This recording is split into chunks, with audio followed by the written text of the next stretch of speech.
Hello guys and welcome to Sim Reality ITV. Takanzwa izwi chiviti zvisina side effect zvinotongera nyaya dzakasiyana siyana dzinochitika patinoita nguva vhiridzo netsvakidzo zvinhu zvakasiyana siyana zvingade kuziva sezvo yeZimbabwe muzora nhasi ndiri kuswera kubuda mutongo kuti nzwisise nekubvunza makwesheni akasiyana siyana emashandiro avanoita nezvinhu zvavanobatsira especially nyaya yekuti stress panguva yatari inoyi nyaya yemvura kuti zvakamira sei zvichazovei because wani atinese muri yeZimbabwe nekuti zive kuti mangwana kune nguva yakaita sei mangwana zvichafamba sei mvura ichanaya here kana kuti mvura inaya kune maguta here kana kuti hakuna maguta kuchava nemafashamu here kana hakuna mafashamu izvi zvakuda kuti tizive semuri yeZimbabwe saka nhasi ndavhizita pasowe nababa Mutongi kuti tikwanise kunzwa kuti zviri kumbofamba sei vanoshanda sei sasa ndawanza kutaura muri yeZimbabwe rege ndikokotedze baba Mutongi namudhara ndinawo panapa muchirongwa chikuti makadi baba aiwa tiri nani makadi mambo mukuru muri sei mambo chekutanga chakada kuzikana muri yeZimbabwe kuti tiziyane chokwadi mumwe unofunga maybe baba Mutongi ndawo baba Mutongi ndawasiriwo I think muri yeZimbabwe inofanira kuti tizive mazita chokwadi inonzi baba Victor baba Mutongi ndavari paside pangu makadi muri yeZimbabwe aiwa tinotenda mambo vatishanyira pano munyika ino yechitungwiza kumanyame park ini ndinonzi baba Mutongi. Right, baba Mutongi anasina kuti ndiriwe imbwa urwa mupini ndakavega imbwa chokwadi ndine mubvunzo wandinayo ndichamubvunzo wandinayo pekutanga nenguva yatasvika tamaNovember ende chinhu chinoya netinetsa tizive ndechekuti zvakamira sei in terms of nyaya dzekunaya zvakamira sei mbotitsanangurirewo ndimunoona zviri mumweya aiwa tinotenda mambo nokuuya kuzobvunza kwakanaka saizvozvi ini ndakanamatawo ndichikumbira pamusoro pemvura asi gore rino iri mvura chaiyo ingaita kuti chatinodyara kana chatinosima chigone kuzobudawo chakashuzha zvinofadza arima pakaipa asi kunze kwekuti kana vanhu tikagona kunamata zvakasimba vanopira vakagona kupira vanoteurira vakagona kuteurira pamwe chete nekutsanya zvimwe Mwari anganzwe nyasha nengoni vazhinji vedu vakarima tikagona kukohwa asi pasingabatwi minamato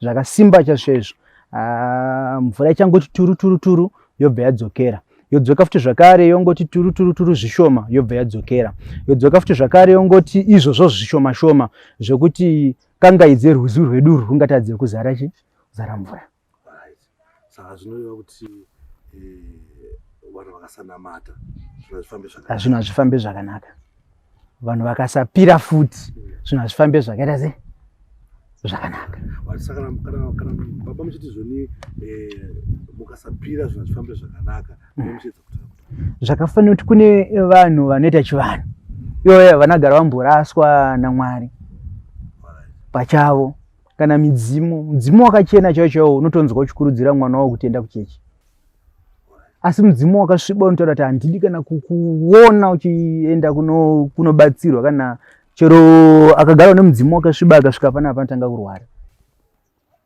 otodzokera asi mudzimu wakachena unomutaura kuti pinda saka which means mudzimu zvechiwanhu nezvekuchechi zvinofambidzana zvinofambidzana nekuti hakuna anozoprofita asina mudzimu hakuna munhu anoprofita angave ngochena angave wezayoja angave wechii as long chete achitoona unoona une rudzi rwavo kumashure une mudzimu unenge uri kumashure kwako vese vaya vane mudzimu chikonzero sei ndichidaro kune vakatowandawo kana mapasta anotouya panapa nyengoti mazongosvika zvenyu mambo pasisina vanhu vakati asi dei pamwe masvika mukaona mwe atinogadzirira umo vatinoitira zvemaraisi kumachechi kwavo uko kuunganwe kuite sei zvinhu zvinake muzvinhu zvavo zvavanoita vachishevedza Mwari nokuti iwo kana ukaramba rudzi rwako hauna simba rinoya mauri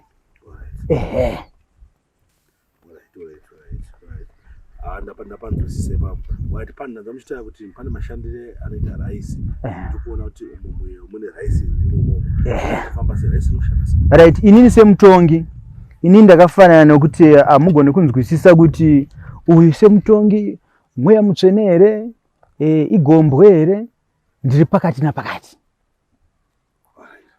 ndine nchitsanangure zvakafanana nemakore nedenga. Asikati chizvona zvito zvinosinge zvakaita sei zvakabatana. Saka izvo zvinotaura gore dema kubva kumusoro kusvika papi kusvika pasi. Saka inzira imwe chete yakafanana nekudai yekuti Mozisi ndiye akafamba mhiri yegungwa aive murungu. Saka imi Mozisi akazogara pamuri mukatanga kuti Mozisi, ko imimi ngirozi dzenyu dzigere mugore dema munodzishedza muchitichi. Gore dema ndemupo ndo makuru. Kureva kuti isusu vanhu tisi gore dema tisonowatema. Tisi gore dema racho. Saka zvichitsanangura kuti Mozisi akafamba mhiri yegungwa, muno mune izwi redu rakadzika kuvanhu vatema. Rine nzira yaro richibva apa richienda chienda mabvazuva. Rine zvitarwa zvaro kuti no Zimbabwe ino ine shiripiti rakati, pakati pane chakati, pakati pane chakati. Tikaenda tikanokumbira chiri pakati nezvakati chinotidaira. Nekuti ndo chine shiripiti rezvinhu zvipi? Rezvinhu izvozvo. Saka pamunobatsira vanhu vanobatsira imi wati musana papo kuti nezvipi zvinhu zvamunorapa imimi kuti munhu akauya aine dambudziko rakaita seiroro munokwanisa kurirapa. Right, zvakafanana nekuti kune vamwe vanhu mambo kuti nyika iyi vanhu vatambudzika. Ndaona matambudziko akasiyana siyana. Zvakafanana kana tichazogona zoti nerimwe zuva muzotishanyira futi iri Friday. Pane vamwe amai vanga vaine mwana muchubhu. Katingati mwana ngagara mudumbu. But takanamata kuti mwana abve mudumbu anopinda muchibereko. Zvine mapepa ekuskani ekubva pakutanga kusvika patakaita zvinhu zvachida kuti anochekwa mwana yobva urawa. Zvopera zvakadaro achatoite futi pamuviri. Saka izvo ndakazviramba izvo ndikati izvo zvazviitike. Ndikati uyu mwana ndogona kumumuvha kubva maari achipinda muchibereko. Zvakanaka. Vanhu vakafunga kuti panapa vanhu vakaungana pamwe tiri kutamba. Asi mapepa esikani so nadhokota akakatyamara kuti nhasi ndo pangafanira kuti achekwe. Bvaona mwana muchibereko. Saka simba iroro ririko ende zvinoitika. Tinogona kuzvibatsira. Ndozvati vanhu vazhinji vanosangana nazvo. Kozoitawo vamwe vasingabate pamiri asi achiteera zvakakwana. Kureva kuti munhu mukutera kwake anenge aine mazuva mwedzi ukapera otera zvakaita sei zvakakwana. Munhu iye anotoitirwa munamato akabara akaita mwana. Kozoita vana baba vane dustbomb risingatosumuki zvachose. Panapa ndinouya ndokurutsisa womhanya uko wonochaya wachaya ikoko worutsa. Kana muchida tombopa hwani wenyu apa womborutsa achiona pamberi pevanhu vanoona kuti zvakamira sei. Ndoudza mukomana aite zvinhu zvacho izvozvo torutsisa hwani kuti nyika ione kuti aiwa zvinhu zvatinoita katisingatami. Togona varutsisa kana ko vanhu vakaita sekuti maybe vanenge vaine vachirumba chirumba vanombati maspiritual husband vachirota vachirara nevanhu. Izvozvo mambo ndinoona kuzvigadzirisa zvikatopera mumunhu. Bhozi chikonzero chinoitika paye ndechekuti ini ndikanoromba andigone kugadzika chinhu changu pamwana wangu. Zvinotondirwadza kuti ndizvo zoti mwana wangu mari kuita sei ari kushandiswa. Asi manje chinoitika secret iri paye ndeyekuti ini tikange ndaromba ndinotsvaga mwana musikana weuyu. Ndatsvaga mwana musikana weuyu ndotora chikwambo changu ndomuombera ndichisa zita racho. Uyu zita raire mwana wake ndichirideketera muchikwambo changu. Ndochiudza kuti uyu ndiye waamudzimai wako ndiye aamukadzi wako uyu wandakupa. Saka chinhu chacho chinoteedza zvachichaita sei chaudzwa. Saka chinopinginurwa kubva muzita muya nemutupo wemunhu. Chapinginurwa chobva chadzoserwa kumuridzi. Chadzoserwa mutona kuchidzosera chisvika chinorwa muridzi yachifa. Katona kuchidzosera chisvika chinobva chanogara kumunhu yakati kuvana vake. Nokuti ndo zvinoita vazhinji. Mumwewo anoona kuti kumwana kana ari mwana weuyu ari mwana mukomana chodeketa unoromba chikwambo chake chechikadzi. Anowanza kuromba chikwambo chechikadzi vanenge vachida mari. Saka akaromba chikwambo chechikadzi anoona kuchigadzika pamwana komana weuyu. Achigadzika pamwana komana weuyu anodeketera anoita zvese zvaanoita. Mwana anogona kutora rupasa, mwana anogona kutora jiradema, otanga anosuma murudzi rwake. Kurati chinhu chese chinoitwa chine urombwa mukati, unotosuma rudzi rwako kuti ndakuromba, ndakuita zvakati. Kureva kuti rudzi harufanirwi kusvinura, harufanirwi kuona. Ndo panenge pachingona vanhu vakungofa zvisinganzwisike, vanhu vakungodi urwere, mabasa, vanhu vachabhadharwa, vachabata mari dzanobata dziri kungopepereka. Dzongoita nge mari dzinonoripa chikwereti chakasiwa kun'anga. But chinhu ichi chinenge chakatotsikitsirisa midzimu yese iri mumusha. Matadza kuti kuti anotora chikwambo chechikadzi anenge achida mari. Chikwambo izvi zvinooperaita zvakasiyana. Chechikadzi chinounza mari yakawanda, chechiruma chinounza mashoma. Bhozi chinoitika pepa ndechekuti chechirume indikatora chikwambo ndikachidekenga chigadzika pamwana weuyu, pachinosvika chirara naye chinotora urume hweuyu chonorukurira pachinonorukurira. Kacharukurira ipapo kureva kuti kana mukadzi yangu karara naye ana anobudisa mvura uko. Kureva kuti chikwambo zvizvo ndizvo zvasvika chichiita chinoitira mugato. Saka vana vaya ndo vanotoshandiswa kazhinji kuti pese chinenge choya chichitora mvura kune uyu chinorukurira muya chichishandisa vana vaya chiita zvese zvachinoda, mari dzichibatika. Ndapanzwisisa. So ndada kubvunza futi chipa chikwambo ipapo. Chikwambo every chikwambo chotoda mudzimai kachichirume chotonzwawo kuda kuita bonde. Zvinonyatso zebonde ndakona nzi chikwambo. Icho chikwambo chacho chakagadzirwa zvekuti chine feelings kana ayasonzwisiswa. Right, aiwa ndinotenda mambo nokubvunza kwakanaka nekuti kuda kunzwisisa. Right, nawe yakafana nepakati pechinhu chinonzi chikwambo. Chikwambo munhu. Kandi chiti chikwambo munhu kureva kuti pandiri panapa mambo ndikafa. Ibhodhi yangu iyi ndiyo yatinocherera pasi. Asi mweya wangu unoenda kupi? Unoenda kudenga. But munhu paanosumuka achienda kun'anga, umwe anoda kunzi ndinotendera makuva. Paanotendera makuva anotora simba rese revashakabvu. Chatova chikwambo, apiwa mushonga. Umwe anonzi tora mushonga uisa mumwe ende unotandawo kumakuva. Chikwambo chiyecha chozoti icho chinoda mukadzi kana kuti chimwe chinoya chichikadzi kana kuti chimwe chinoya chisingatodiwo zvevakadzi. Chichingoda zveropa chete, chichideura ropa. Zvinhu zvakasiyana pazvikwambo zvipi? Pazvikwambo kune chikwambo chinoda murume, kune chikwambo chinoda mukadzi, kwoita chikwambo chinoda ropa. Chinongoda ropa chete ngoti pese chikaunza mari, chikaitawo kana gore chiunza mari, kupera kwegore choda ropa. Chimwe chinogona kuchigadzirwa chiri pakuti paunoita birthday rako iwewe ndo paunopembera unyepedzera vanhu kuenda kumisha yavo kana kuti kumusha kwako motange muri kuita birthday muuraya chichi. Vamwe chacho vangona kutourayira mombe kana kuti pakati paruvanzi, pakati pemusha peruvanzi paiurira ropa ipapo anenge achitogadzisa zvinhu zvake zvechivanhu ipo paya. Chikwambo ndicho chitoitirwa zvinhu zvese izvozvo. Ndanzwisisa but asati vayatopedza zvinhu zvakunorapa zvese izvo zvega kana pane aiwa zvakawanda zvatinobatsiridza vanhu. Kuzoita vamwe vanetseka chaizvo kuti mumamainzi mavo mavanoshanda umu hamuna chinhu chiri kubuda.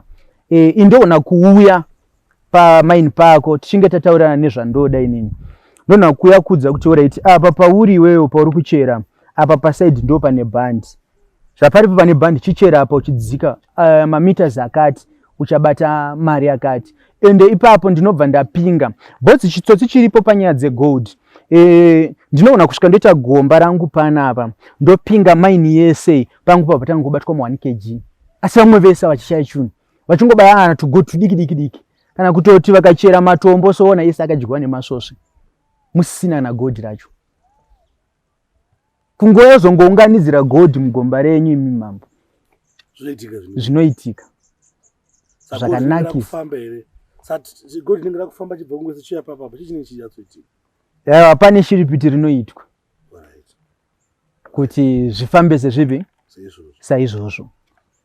Kana zvaita saizvozvo totokudza kuti chera katoda tomira ipapo. Tokuti chera wochera. Tozotaurirana zvatinotaurirana papi ipapo zvisingade pamhepo. Vanhu ndikuya kunzwisisa zvofamba sei but pane imwe topic andofarira I know kuti varume vazhinji vanofarira topic iyo because murume mumwe nemumwe anoda kuprotecta territory yake kuti panhu pake paati ndepangu apa pasava neanopinda. Kunyaya dzemasendo locking munodzifambisa sei? Maiwe idzodzo mutakunanzva nekuti hakuna munhu anoda kuti mundo wake uite sei udyiwe nemombe. Saka mwandososera kuti mombe dzisapinde nyangwe ikada kuita seaipinde. Saka zvandinoita manje indinogadzira mukadzi kuti kana mukadzi akanorara neboyfriend asiri murume wake, murume uya abva kurara nemukadzi uyu anobudisa tsono kutoweta, so kuweta ropa richibuda, tsono dzichibuda, asi anenge achigomera tsono chaidzo. Kana muchida mambo totaurira uyo mumoita.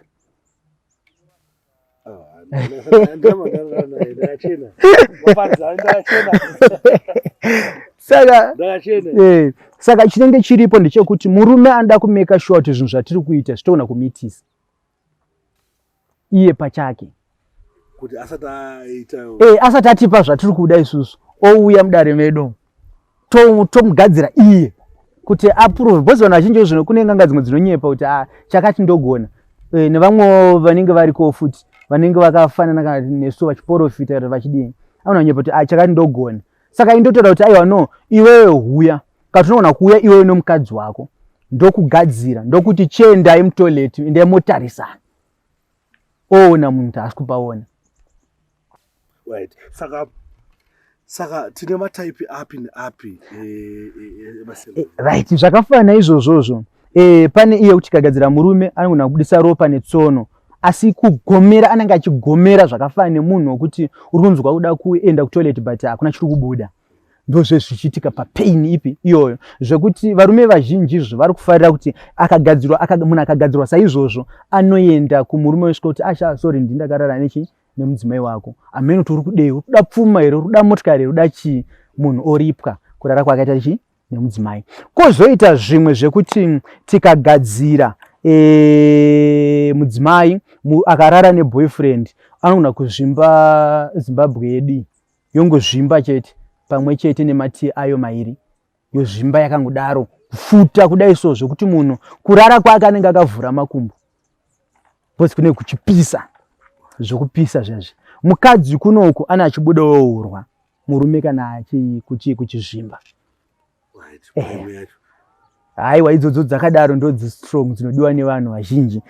Kunamirana yes inoitika, but vazhinji vachona havanyatsoifarira, bhozi vamwe vanenge voti ko ndikazobatwa nerudzi rwacho kati nekumusho kwemukadzi kuti ko ndaizogadzirire mukadzi nyangwe wamuroora kana wamudii, dzinona zonetsa futi kumatare edzimhosva, asi iwe unochichengeta mudzimai wako. Umwe unangoti ndozoramba, asi ndoona kuzvigadzira futi zvekuti vanhu vanonamirana. Saka ini ndichida kuti ndinowanza kuda kufamba neproof yekuti kana uchida iwewe unouya nemudzimai wako tokuitai munamirana, manamirana. Asi obvious panchu chese chine chichiitika kuti ndikubhilivhiseka kuti uone zvinhu zvatiri kuita, unongotongouya uchingoziva kuti aiwa wakanaka wakasimba. Kuti muti peta dambudziko rekuti munhu anamirirana unokwanisa kurono chaizvo zvakanakisa. Nyangwe musirimi masungwa kasungwa nemumwe munhu, kana zasungwa nen'anga inonzi nhingi, kana zasungwa namuprofita nhingi, zasungwa nemumwe anonamesa, ndokwanisa kuuya panapa ini ndakanamira ndotonga kuti kana ndaita sangana nazvo izvi ndibatsirewo. Zvinotona vanhu vanotosunungurwa zvakanakisa vanhu vese vanamira vai. Pane zvandinongoti inwa uku, mukadzi onwa uku, murume onwa uku, anwa ndotora zvandotora kazhinji ndonzoshandisa gaterori, ndongodira mvura yaune zvinhu zvangu, tongodira kumusana kwemukadzi, todira kumusana kwemurume, zvatopera.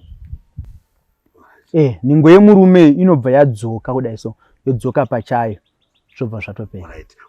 Mubvunzo ndina yakawanisa muri Zimbabwe, ndanifunga ndichangoti interview here, but makwesha andinawo ininiwo zangu kundinzwisise. Ndakubvunza pakunamirana papa chii chinoyazoitika, nengo inofuta yamukati here kana kuti zvinoyazofamba sei? Zvimwe zvacho nanise pamhepo asi zvonyatsotaurika totocha kuti shoni yacho chatonyatoshandisa ndeipi. Bozi zvinenza bozi social media vanhu vachitendera zvinhu zvakawanda kuti wane information from vanhu kwasa kuzvigadzisa nekuti kuti anzwa kumaita mushonga uri paguva mukagumana maguva ndokuti kunamirirana, otherwise makaita nekuseri But for educational purpose, tichitaura vadzidzi. Saka anzonwa kana nekuseri avanamirirana aufatru. Kumunhu akagadzira chachaiye anogona uye anoziva zvaanoita. Ini ndinoti pavo pari wrong. Ndisingazive iye nekuti ndiye anoona kunaka kwani kwazvo akazvitaura. Asi chiripo ndechokuti kana munhu agadzirwa aita sei? Agadzirwa. Either nyange mukararana sei, nyangwe amene nyangwe mukabhururuka mudenga muchirarana, munongonamirana chete. Because ndinechida kuti tingwadze mageto youth. Because mageto youth anga kuti ano isusu bajika. Pane imwe video yakasekera pa social media chidza ano ma diriri pepa ndekuguma na maguvhu. Saka unongomeka sure kuti guvhu remunhu hausukuita sei? Hausikuguma. Hausikuriguma utorova chi kana kuseri. Katorova toisa munhu pasi ukobatira maoko apa paka uchagumana nemunhu. Saka naona mageto esi mazhinji akauda kuti anga kuda kuzvisimbisa. I'm sure kuti pane vanhu vakawanda vanoda kuzobatsirwa nemi vanoona chivhitivhiti chezimati ITV. Ndofamba reZimbabwe ndofamba ona namba dzacho kubuda pascreen ndidzo namba dzababa Mutongi kana panenge panoda kuzovhizitawo soro ravo kuti vataure nawo wanzwisiso ainoti vana matambudziko akasiyana-siyana vanoda kuzobatsirwa. But ko harina kumbobvunza nezvaari sati avhara zvedu. Hari ndisati taisa nhamba. Hari iyi kana yakadai so inotaura matimane enyika. Ndine rimwe ranafanira kunge ndariisa apa sati rapedza kugadzirwa rinenge rine muromo 4. Rinotaura Zimbabwe yese makonani aro. Saka iri rinongotaura chete mabvazuva, chamhembe nemaodzanyemba. Rabva rasiya madokero. Saka zvinotaura kuti panapa ndiye Jehovha. Panapa ndiye anotitungamirira. Panapa pasi redu. Pano pachigara ndo panogara vatongi. Vatongi ndimi ka. Saka chero kuti hakuna kanyika isina vatongi. President wedu Mnangagwa ndo anotiite sei? Anotitungamirira. Ndo vanenge vari panapa. Saka isusu tiri vakambi vanobva apa vachifembera zviri kuzoitika mukatumu nematimu anayi. Ndatara shoni yakakura. Hazvingapatsanika zvese zvikapera. Kuedza pamazuva ndikuita sei? Andikutaura. Iyo rigatero ndikatisumudza kuenda nairo pamaindi ndikangokusiyira. Zvese zvauri kuda iwe. Tona kutora maini iri uko, neru uko, neru uko. Dzese dzikavhara zvotadza kubuda godi. Rikasvika richibudira pako.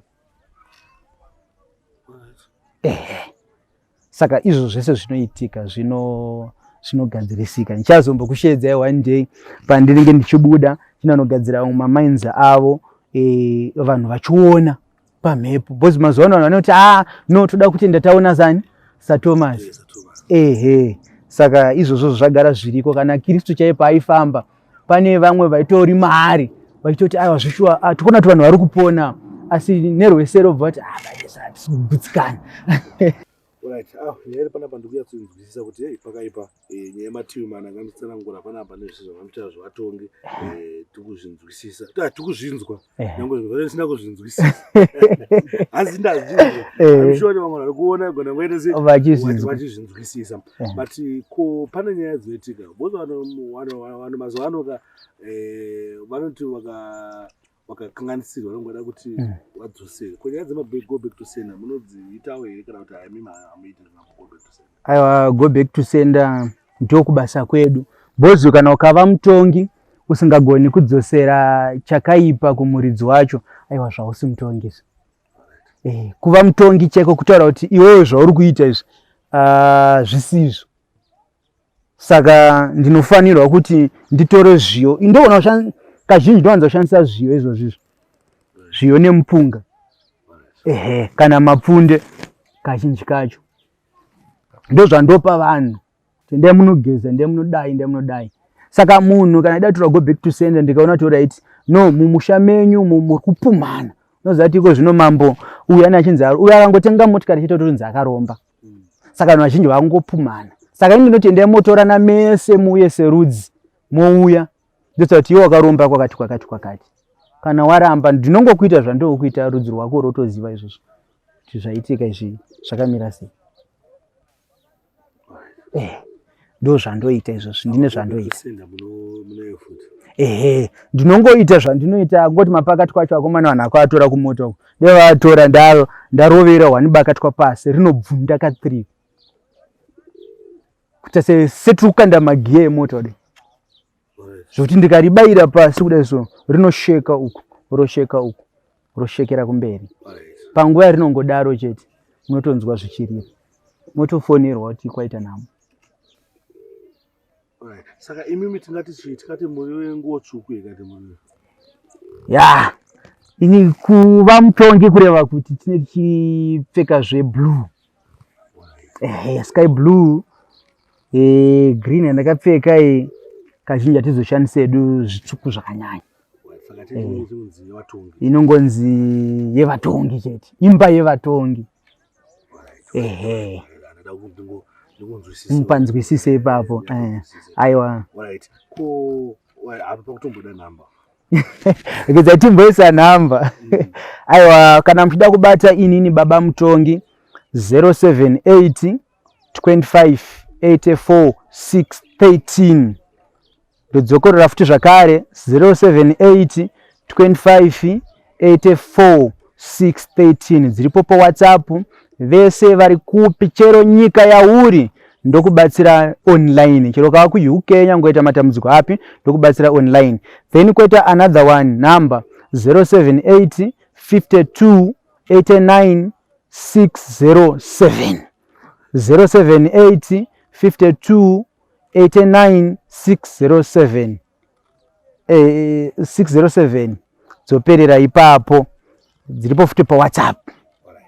Muri Zimbabwe ndikuva muri kunzwa namba dzatakanyora pascreen idzo namba dzababa mutongi patinenge paine vada kuzotaura nababa mutongi vachidiscussa navo but I think tadzva zvinhu zvakawandisa. I'm sure pane zvinhu zvamuda kuti muzozive pamusoro pababa mutongi ndicharamba tichidzoka navo pana paZimu Reality ITV tichitaura navo kana paine makwesheni aminawo kana paine zvamuda kuziva makasununguka futi kuita se kukomenda mucomment section kana kutibata panhamba dzedu unodziziva dzeZimu Reality ITV dzikuda kuti pascreen apo kana kubata izvi nhamba dzababa mutongi kuti toda kuti mumbotsanangure zvakati tatimbotsangure zvakati isusu tinouya totaura nawo.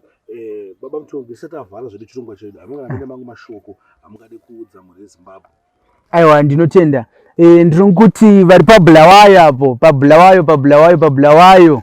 Aiwa, baba mutongi vari kuuya ipapo.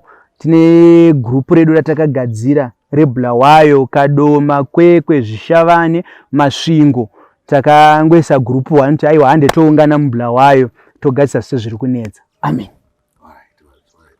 Aiwa, muri Zimbabwe ida kutendai nekuramba muchingosapota Zimu Reality ITV ngoma muchiona mavhidhios edu atinouya nayo pachivhiti panapa kuti muone nekuziva zvinenge zvichiitika tikusanganisai nevanhu vakasiyana-siyana vanenge vachiita zvakasiyana-siyana kuti mukwanise kuita kuziva zvese zvinenge zvichiitika munyika yeZimbabwe. Don't forget to subscribe our YouTube channel Zimu Reality ITV kana kuti follower kumapages ese atinowanika pasocial media munongodigi sparks Zimu Reality ITV.